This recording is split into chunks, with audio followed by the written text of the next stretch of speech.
So the overall shape of the Lamy 2000 is a pretty classic cigar-shaped fountain pen with flat top and bottom finials.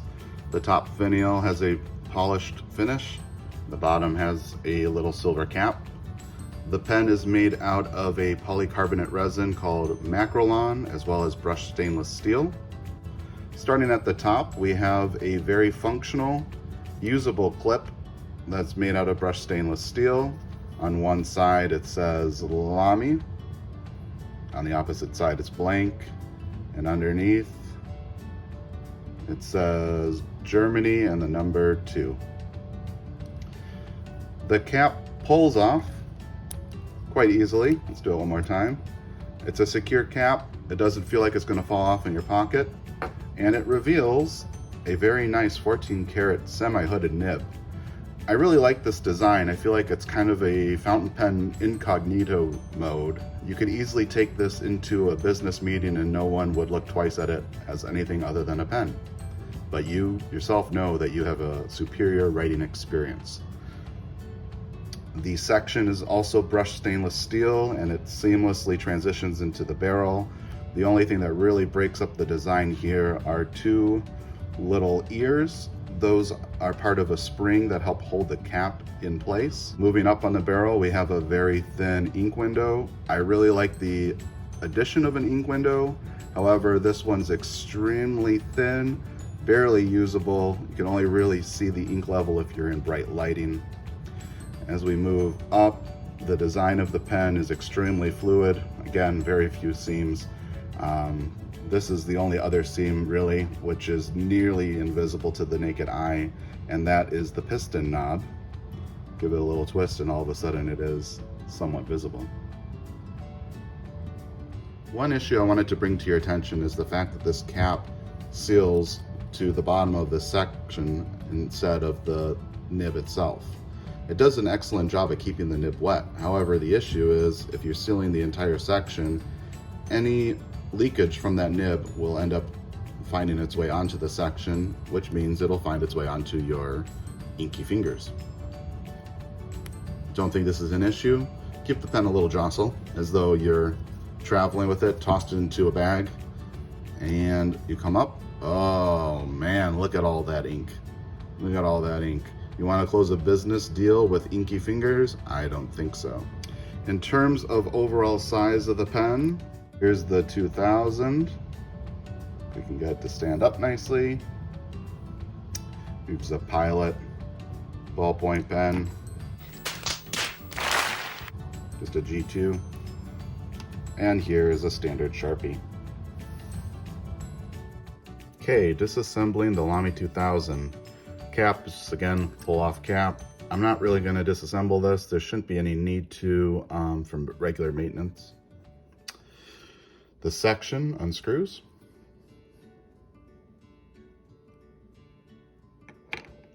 Underneath you'll find the little spring to help secure the cap. Make sure you place that someplace safe. A lot of people lose those. I see tons of them on aftermarket sales on eBay. To further disassemble the section, you put a little bit of pressure on the nib and the feed will pull right out. The nib is attached to the feed with these 2 little ears. Careful, you can pull that right out. As for the barrel, spin the piston knob all the way counterclockwise. As you get to the bottom, you'll see the piston mechanism coming through that ink window. Now this part can be a little bit scary, but this is the proper way to do it. Continue turning once you get to the bottom. Feel a few clicks as the piston knob disengages, and pretty soon it'll pull right out.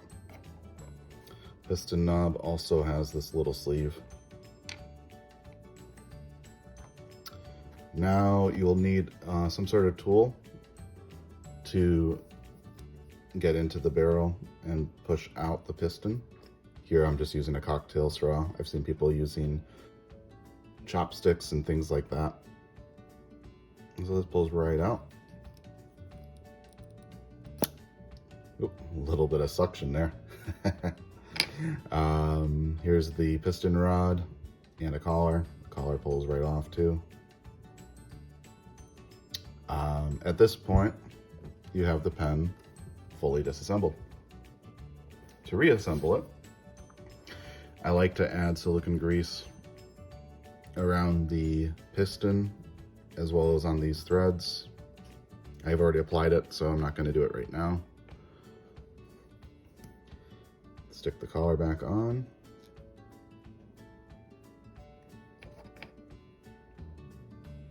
Put the piston through the back of the barrel. And then with the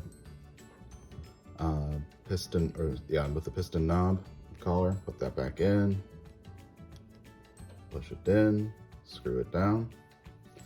Pretty soon as you get towards the bottom of those threads, you're going to see you're going to feel the knob engage with the piston.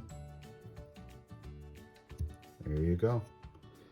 As for the section, first we'll do the nib and feed. This slides in with these little ears. It is interesting to note this nib and feed is completely unique to the Lamy 2000. No other Lamys use this design, and no other pen that I've seen. So unfortunately, it's not the most swappable nib that's out there. Now that you have that in place, it's ready to go back into the section. The section, if you look closely, there's a little groove. That groove goes into this channel on the feed. So there's only one way to assemble this. Line it up. It should slide right in. Lastly, we have our spring. The spring, the ears on the spring go into these two little notches that are on the section. So we'll line those up just like that. Oop. Easier to see sideways. There we go. And then lastly, we screw the barrel back on. Again, you can add silicone grease here. I also have added it to the piston knob just to help make sure that it's, in this case, sealing nicely, and in this case, smooth operation. And there you have it, fully assembled Lamy 2000. Inking up the Lamy 2000. Now, I've tried a bunch of different inks with this.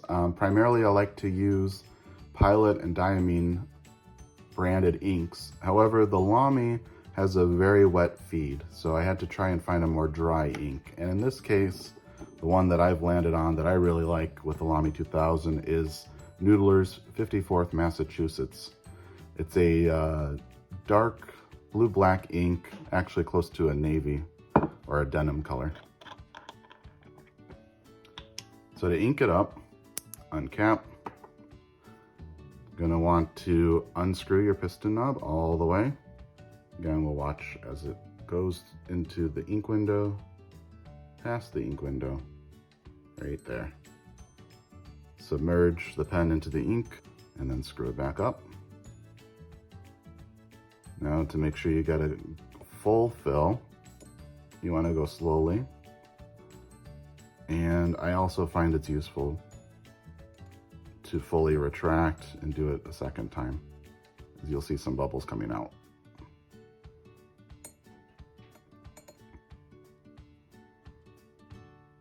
And there we have it. Fully filled Lamy 2000. We'll wipe away the excess ink.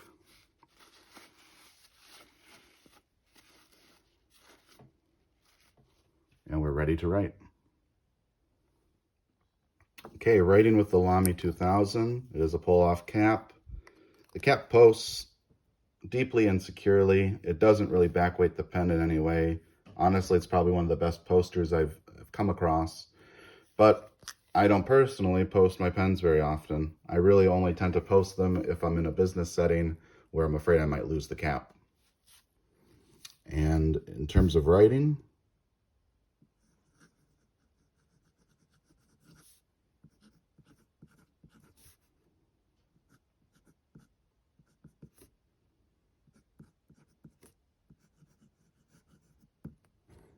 It's an extremely smooth nib. It is an extra fine, however, it writes closer to a medium to maybe a broad. Actually, this pen I originally purchased with a fine nib, and it wrote so thick that I knew I wasn't going to use it on any regular basis, so I switched it out with an extra fine. The ink,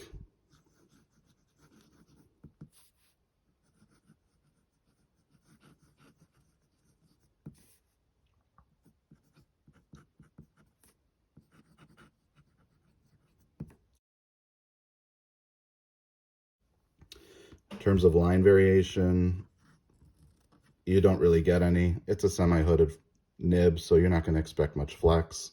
And then for reverse writing,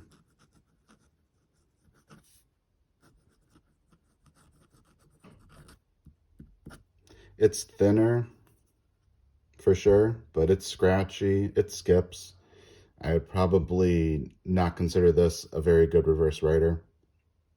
And then one other thing to note, people do complain sometimes that these pens have what's called a sweet spot, meaning if you hold the nib at a certain angle, it doesn't lay down ink on the page.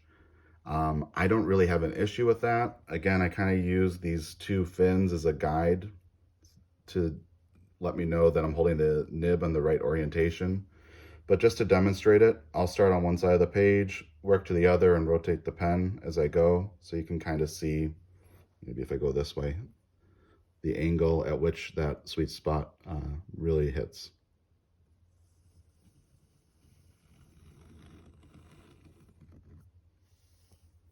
So it has a sweet spot for sure, but I would say it's a pretty wide angled sweet spot. One more time.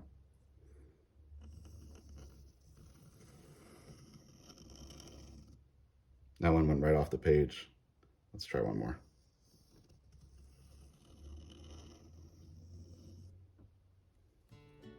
So I wanted to take a moment here to ask the question, is this pen still relevant in today's market?